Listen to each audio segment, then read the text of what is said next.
आज आपण प्रसादाचा शिरा कसा करायचा याची रेसिपी पाहणार आहोत। तूप घेतलं आहे, 1 वाटीच्या प्रमाणानं घेतलं आहे सर्वच। तूप 1 वाटी घेतलं आहे, 1 वाटीला थोडं कमी घेतलं आहे, पण तुम्ही वाटीभर घ्या। 1 वाटीच रवा घेतला आहे। आपल्याला हे तुपात छान भाजून घ्यायचं आहे हे रवा। काजू बदाम टाकले आहेत, तुम्ही तुमच्या आवडीचे ड्रायफ्रूट टाका कोणतेही, किंवा बिना ड्रायफ्रूटचंही बनवू शकता तुम्ही।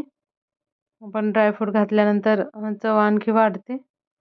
आपण कुठलाही प्रसाद असला की पटकन शिरा बनवतो। तो कधी चिकट होतो तर कधी कसा बनतो यासाठी ही रेसिपी। मी याच्यामध्ये थोडीशी केळी घातली आहे, आवडत असेल तर घाला। सत्यनारायणच्या प्रसादामध्ये केळी घातली जाते, पण असं तुम्हाला इरी बनवायचं असलं तर नाही घातलं तरी चालते, पण केळीने अजून छान येतो शिऱ्याचा स्वाद। ह्याच्यामध्ये 1 वाटी रव्याला मी 2 वाटी दूध घातलं आहे। तुम्ही 1 वाटी दूध किंवा 1 वाटी पाणी असंही घालू शकता, किंवा 2 वाटी पाणी घालू शकता, पण ते गरम करून घाला। दूधही मी गरम करून घातलं होतं। इथं तुम्ही 1 वाटी साखर घालून घ्यायची आहे। इथं तुम्ही केशरचं दूध घालू शकता, केसर घातलेलं, विलायची पावडर घालू शकता। मी घातलं नाही, ऑप्शनल आहे। त्याच्याने चव छान येते आणि केसरने आणखी कलर छान येतो।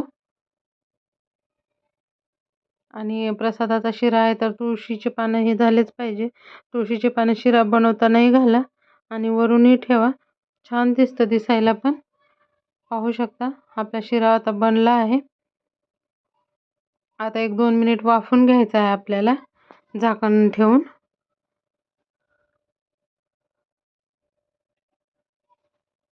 असं मिक्स करून घ्यायचं आहे सगळं।